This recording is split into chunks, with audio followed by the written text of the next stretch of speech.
오늘은 원칙이 존중받는 시대라는 제목을 말씀을 나누겠습니다. 우리 주님의 은총과 평화가 이 사순절기에 여러분과 함께하기를 소망합니다. 우리는 그동안 원칙이 무너진 사회를 경험하며 살아왔습니다. 우리가 정의에 대해서 말할 때 정의라 함은 저스티스라고 불려지는 이 영어 단어는 죄를 지었으면 당연히 처벌을 받는 것을 정의롭다고 말하고 그것이 원칙이 바로 세워진 나라, 그런 사회다라고 이야기를 합니다. 그러나 지금까지 한국 사회는 별로 정의롭지 못했습니다.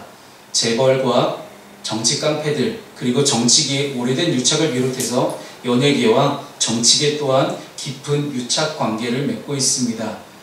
그래서 오죽하면 증권가의 많은 전단지, 작은 찌라시라고 불리는 것들을 통해서 수많은 이야기들이 퍼져나오기 시작하는데 서로 물고 물리는 그런 엄청난 비리의 온상임을 우리는 알게 됩니다.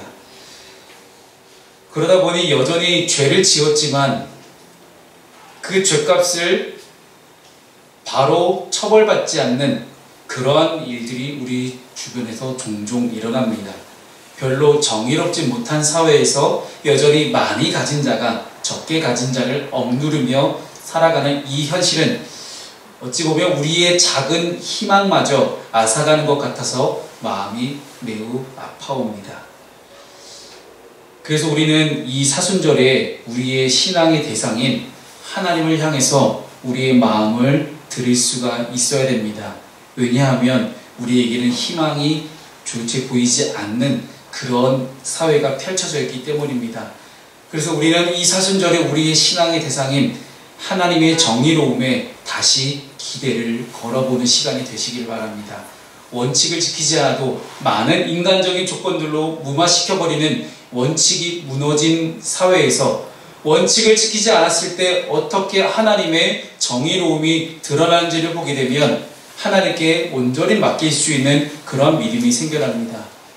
여러분, 지나간 일들에 대해서 하나님의 일하심을 믿는 것은 참 쉽지만 앞으로 우리의 삶에서 아직 일어나지 않는 그런 일들에 대해서 하나님의 정의로운 일하심을 믿는 것은 그리 쉽지만은 않습니다.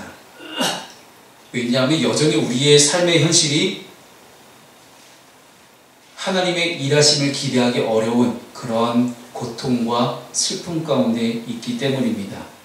그렇다고 우리의 현실을 외면하자는 말이 아닙니다. 현실만을 바라보면 여전히 답답하기 그지없는 인생을 살아가지만 말씀의 성취와 함께 일하실 하나님을 바라볼 때 우리는 미약하나마 작지만 확실한 겨자씨와 같은 그런 믿음을 가지게 됩니다. 우리의 삶은 뭔가 원칙대로 살면 손해를 본 것 같고 원칙대로 살 때 뭔가 남들보다 뒤처지는 것 같다는 그런 생각이 들 때도 있습니다. 남들은 다 컨닝하는 그런 시험장에서 나 혼자 컨닝하지 않아서 나 혼자 점수가 낮아지는 것들을 경험할 때 여러분, 우리는 종종 많은 유혹과 시험에 시달립니다. 여전히 원칙이 무너지는 이 사회에서 원칙대로 살아야만 하는 하나님의 정의로움에 하나님의 일하심에 대한 비밀이 숨겨져 있습니다. 그 기대감을 조금씩 가져보며 오늘 말씀을 나눠보고자 합니다.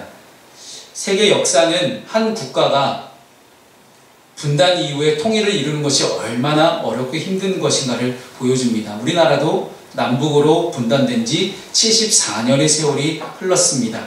그 오랜 세월 동안 하나 되지 못했고 여전히 분단의 아픔과 상처는 존재하고 여전히 이데올로기로 갈려져서 이념 전쟁만 하고 있는 것이 작금의 현실입니다. 여러분, 이렇게 하나 되는 것은 정말 어려운데 반면에 분열되는 것은 너무나 쉽습니다.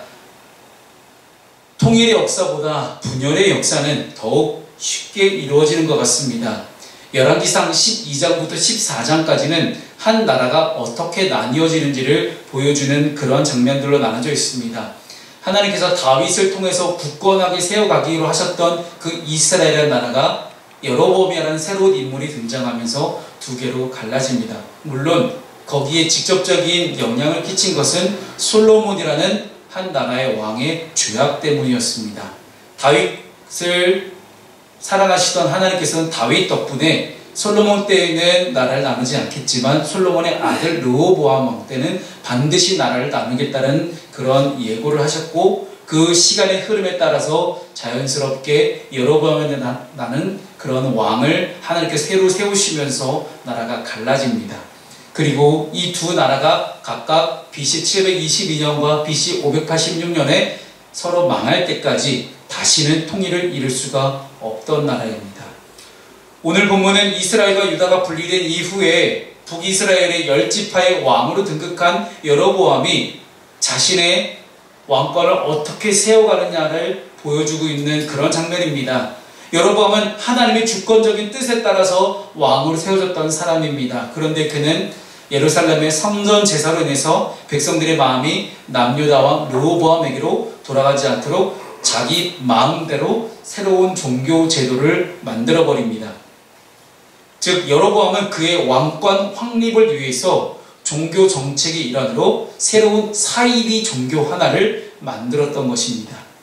그것이 얼마나 악하고 불신앙적이며 또한 하나님의 뜻을 거스르는 행동이었는지를 오늘 여로보암의 죄악을 통해 살펴보면서 어떻게 하나님이 원칙을 어기는 것을 싫어하시는지를 함께 나눠보길 소망합니다.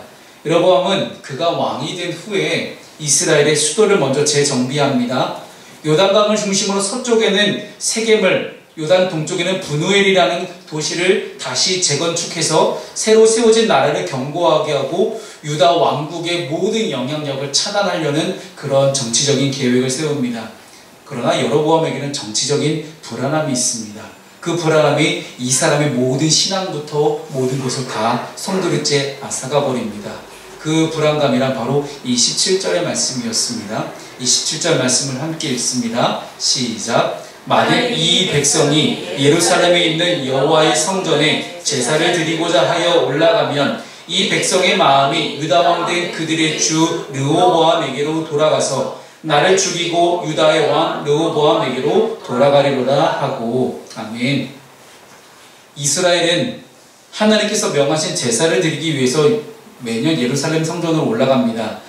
이스라엘의 3대 절기는 무맥수입니다. 무맥수, 무교절, 맥추절, 수장절.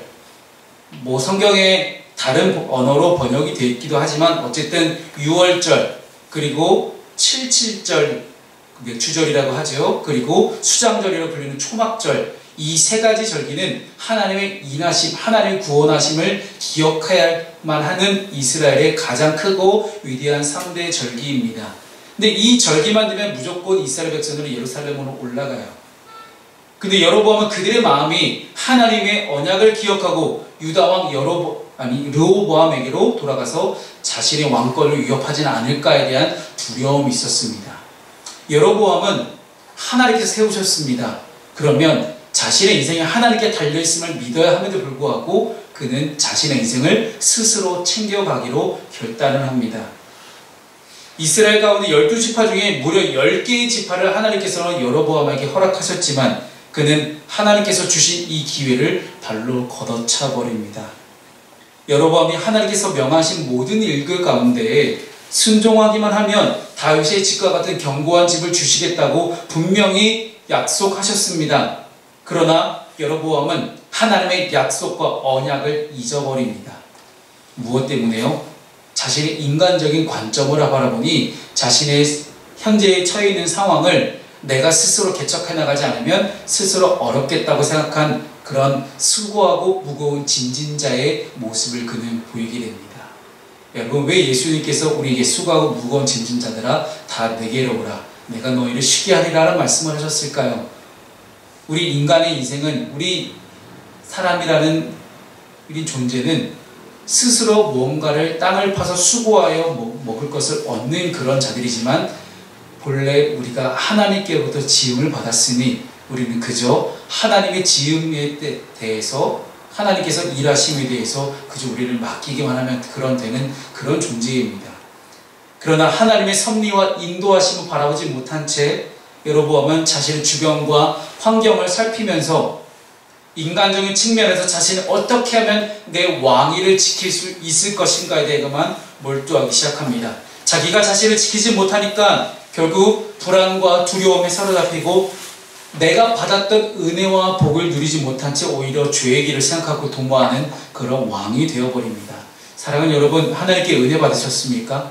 하나님께부터 구원 받으셨습니까? 그렇다면 하나님만 바라보십시오. 내 상황과 환경을 보기 시작하면 우리는 결국 하나님의 은혜를 잊어버리는 그런 인간적인 오류를 범하게 됩니다. 이렇게 여러분 새로운 종교를 만들면서 예배에 관한 모든 것들을 다 바꿔버리는데, 오늘 말씀에는 총 4가지를 바꿉니다. 첫 번째는 예배의 대상을 바꿔버립니다. 가장 안 좋은 케이스지요. 예배는 하나님께 드려지는 것입니다. 그리고 하나님만이 예배를 받으시기에 합당하신 하나님이십니다. 모세를 통해 주셨던 10계명의 첫 계명이 무엇입니까? 하나님 외에 다른 신을 두지 말라. 2계명이 우상을 숭배하지 말라는 것인데, 오늘 여러분은 그 2가지를 한 번에 어겨버립니다.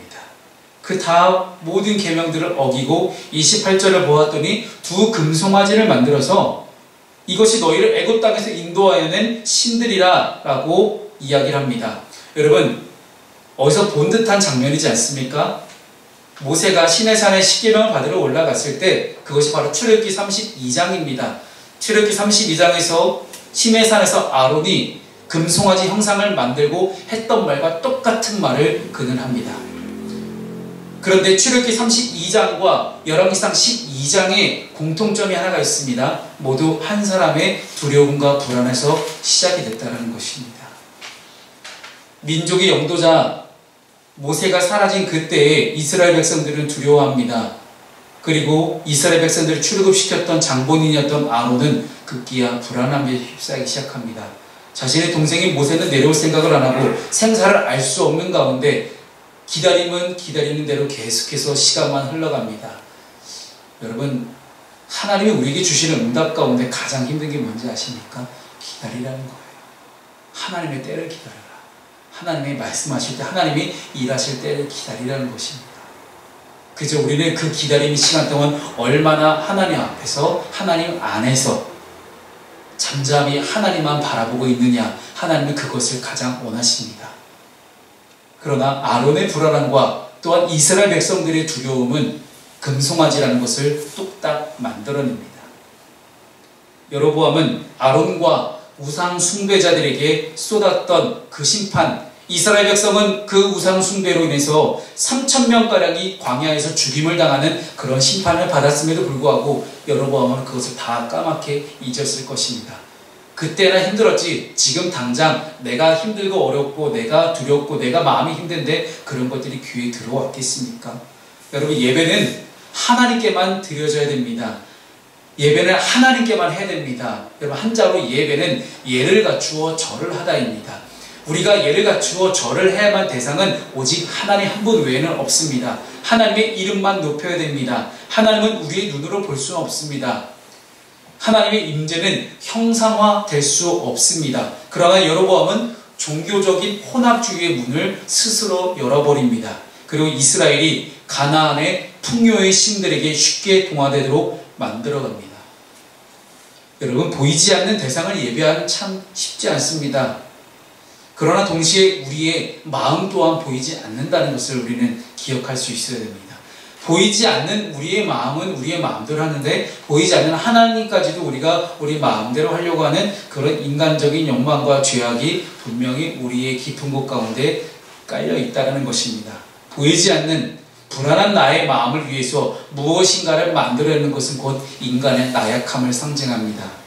가장 기본적인 욕망으로 점철되어 있는 우리의 나약한 마음을 대신하기 위해서 무엇인가를 만들어내기 이전에 우리의 모든 것을 이미 만들어주신 하나님만을 예배할 수 있는 저와 여러분 되기를 주님의 이름으로 축원합니다. 두 번째는 여러분 예배의 장소를 바꿔버립니다. 신명기 12장에 보시면 하나님께서 예루살렘 중앙 성소에서 예배할 것들을 명령하셨습니다. 그곳을 유일한 성소로 정하셨고 오죽하면 그 예루살렘 성전을 건축할 때의 지성소에 하나님의 임재가 가득히 내려온 것들을 여러분 기억하실 것입니다.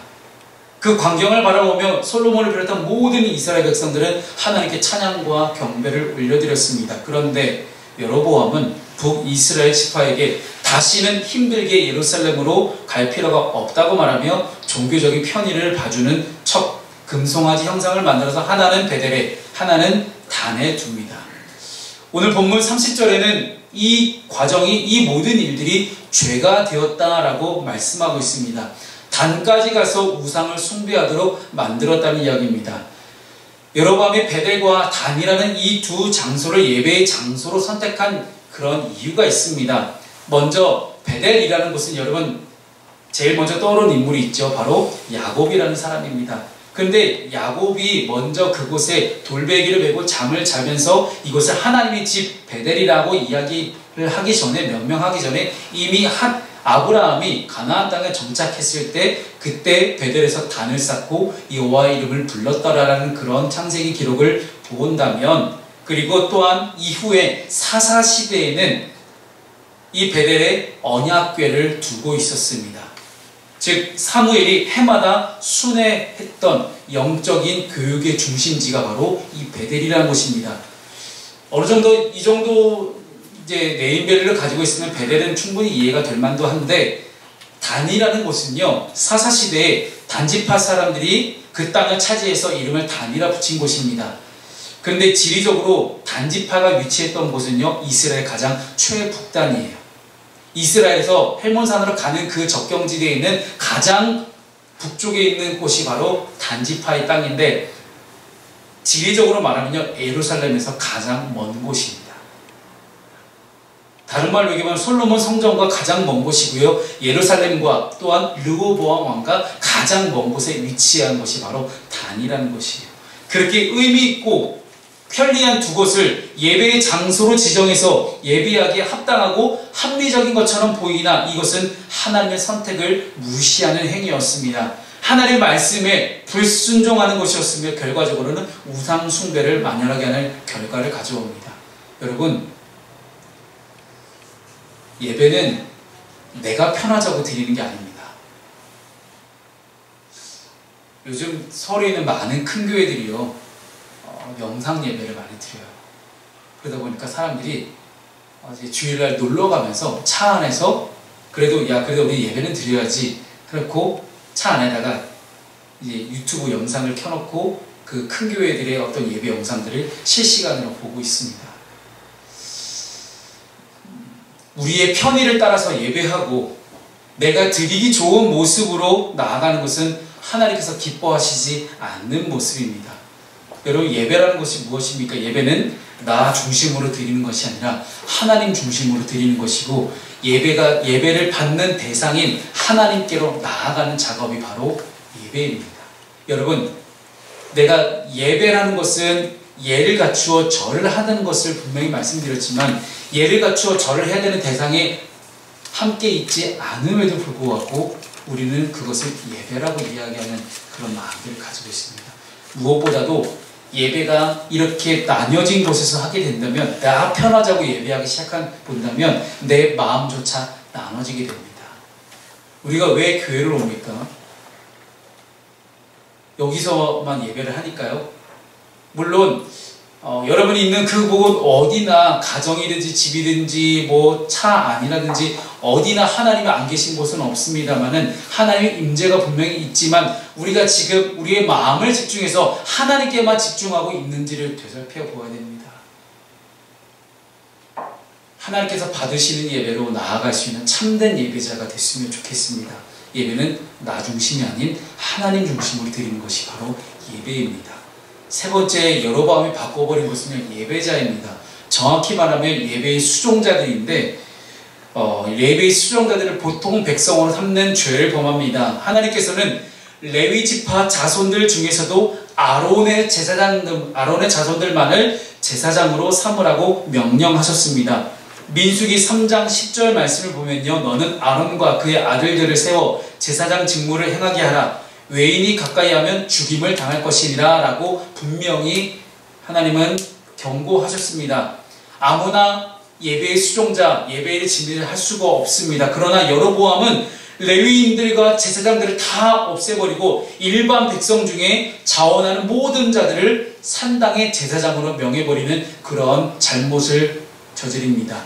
여러분, 본문의 31절에 보통 백성이라고 표현이 되어 있는데, 한국말로 하면 보통 백성이라고 되는 것이 맞겠지만 저는 히브리어 원본을 이제 보니까요, 명확한 뜻이 담겨져 있습니다. 원문의 의미는요, 이 보통이라는 단어를 그냥 일반적인 노말이라는 그런 단어를 사용하지 않고요, 부정적인 의미에서 황폐하다라는 뜻을 갖고 있습니다. 즉 보통 백성이라는 것은요, 그 당시 여로보암 왕이 엄격한 기준에 의하면 불합격 그리고 부적격적인 그런 자들을 뽑아서 감히 하나님의 제사장으로 세웠다는 이야기입니다. 즉 하나님의 기준으로 볼 때는 분명히 죄가 있는 죄인들이 데려다가 아무나 제사장으로 시켰다는 것입니다. 제사장에 오신 에봇 보시면 여기에 여호와께 성결이라는 단어가 항상 쓰여져 있습니다. 즉 하나님께 거룩한 사람만이 하나님께 쓰임받고 하나님을 예배하는 자리까지 수종을 들 수 있어야 됨에도 불구하고 여로보암은 그렇게 거룩하고 성결하지 않은 사람들을 하나님의 제사장으로 세웠다는 이야기입니다.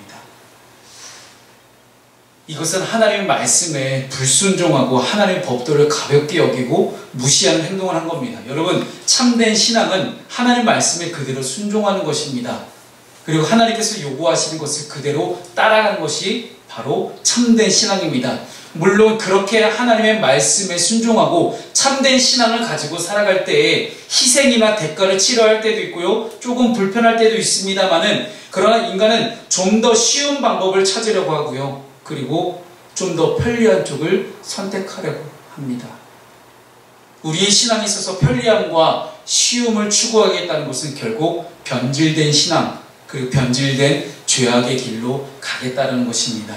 하나님의 말씀에 순종이 아니라 순종한 흉내만 내고 껍데기만 가지고 예배하는 척만 하겠다. 여러분, 예배하는 척만 하는 그 사람의 마음을 하나님께서 모르실까요? 예배하는 척만 하는 그런 많은 예배의 인도자들의 모습들을 하나님 과연 모르실까요?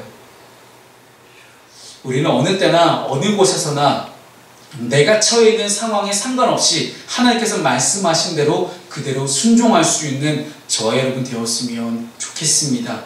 마태복음 7장 21절은요 이렇게 이야기합니다. 나더러 주여 주여 하는 자마다 다 천국에 들어갈 것이 아니요 다만 하늘에 계신 내 아버지의 뜻대로 행하는 자라야 들어가리라. 어느 사람에게 하나님의 구원이 허락됩니까?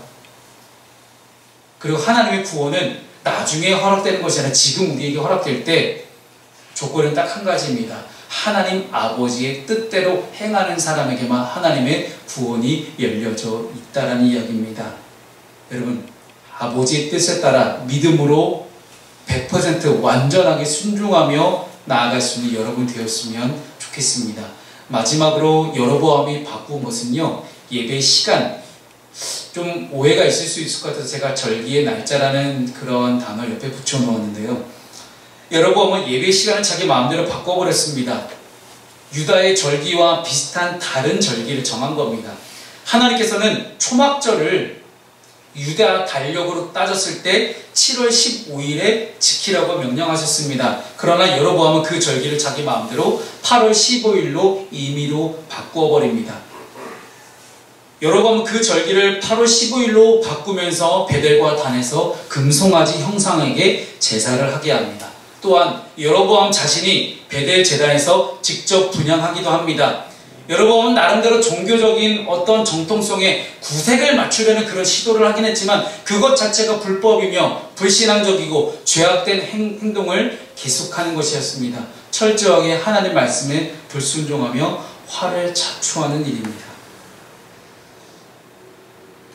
그런데 이 33절의 앞부분을 보면요, 이렇게 날짜를 바꿔버린 여로보암이 어떻게 날짜를 바꿨냐고요? 자기 마음대로 바꿨다라고 이야기를 해요. 자기 마음대로 정한. 오늘 아마 준혁이, 종혁이가 적잖이 당황했을 것 같아요. 둘 다 일단 11시를 넘겨서 왔고요. 넘겨서 왔는데 한 녀석은 정말 많이 늦게 와서 드럼을 나중에 치기 시작하니 손도 풀리지 않는 상태에서 계속 실수를 하고 있고, 또 한 녀석은 와서 앉았는데 페달이 먹히질 않고 소리가 계속 끊기는데 심지어 악보도 없어요. 그것이 다 어디에서 비롯됩니까? 다 자기 마음이라는 거예요. 자기 마음. 우리가 우리 마음대로 하는 일이 얼마나 많습니까? 물론 하나님께서 반드시 11시에 예배를 드려야 된다라고 말씀을 율법으로 정해놓은 건 없습니다. 어찌됐든 이거는 교회 공동체 안에서 서로 간에 함께한 약속이죠. 근데 그 함께 우리가 이 시간을 벌써 우리의 마음을 나누고 하나님께 드려보자라는 그런 마음으로 11시라는 이 시간을 약속하고 함께 모이는데 자기 마음대로 우리는 결국은 선택을 하고 결정을 하며 살아갑니다. 여러분 그 자기 마음이 얼마나 위험한지 아십니까? 열왕기상 11장 38절은요 여로보암이 굳이 이렇게 자기 마음대로 하지 않아도 되는데 그렇게 하고 있다는 사실을 우리에게 분명하게 알려줍니다. 함께 읽어볼까요? 시작. 내가 만일 내가 명령한 모든 일에 순종하고 내 길로 행하며 내 눈에 합당한 일을 하며 내 종 다윗이 행한같이 내 율례와 명령을 지키면 내가 너와 함께 있어 내가 다윗을 위하여 세운 것 같이 너를 위하여 견고한 집을 세우고 이스라엘을 내게 주리라. 아멘. 견고한 집, 절대 흔들리지 않고 무너지지 않을 만한 그런 집을 하나님께서 세우시겠다고 누구에게요? 여로보암에게 약속을 하셨어요. 이미 여로보암은 하나님께 축복을 받을 대로 다 받았습니다. 내가 명령한 모든 일에 순종하고 내 길로 행하며 내 눈에 합당한 일을 행하면 다윗과 같이 너를 축복해 주겠다. 절대 흔들리지 않은 왕권을 내가 너에게 허락하겠다라고 분명히 약속을 주셨지만 여로보암은 하나님의 말씀을 가볍게 여기고 무시하고 하나님의 약속의 말씀을 조금이라도 진지하게 생각하지 않고 자기 마음대로 모든 것들을 정해버립니다. 그 자기 마음은 다 어디서 비롯됩니까? 불안하고 두려움이었습니다. 자기 마음 깊은 기저 속에 있는 숨겨져 있는 그 불안함과 두려움이 결국은 여로보암을 그렇게 만들어갑니다. 그래서 여러분 내 마음대로 예배할 것이 아니라 하나님의 뜻에 맞춰서 우리가 11시란 시간을 약속하고 함께 모이기로 했던 것처럼 그렇게 내가 준비된 마음으로 준비된 생각을 가지고 함께 모이지 않을 때 우리는 어느 순간부터 하나님의 마음을 알기가 어려워집니다. 하나님의 뜻을 알고 행하는 자가 구원을 받는다고 이야기를 했죠. 우리에게 있어서 최고의 원칙은 하나님의 말씀입니다. 그리스도인은 하나님의 말씀을 기준으로 살아가야 됩니다. 원칙이 무너진 시대를 살아가면서 그 무너진 원칙 때문에 혼자 마음을 전전긍긍하며 오늘도 내가 예배 시간을 지키지 못했구나. 똑같은 잘못을 똑같은 그런 실수를 내가 반복하고 있는 나 자신을 바라보면서 왜 나에게는 그런 것들이 똑바로 세워지지 않을까라는 고민을 하기 이전에 얼마나 내가 자기 마음대로 정한 것이 많았는지를 우리가 되돌아보길 바랍니다. 그것이 바로 원칙이 무너진 시대입니다.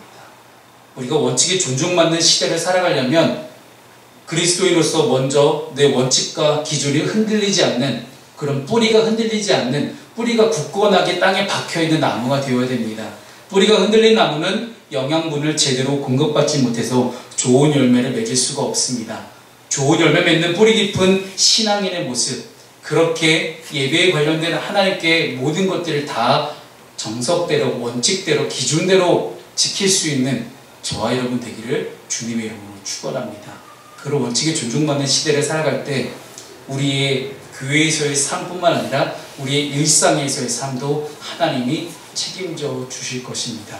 그러한 겨자씨만한 작은 믿음이 오늘 여러분에게 생겨나기를 주님의 이름으로 축복합니다. 기도하겠습니다.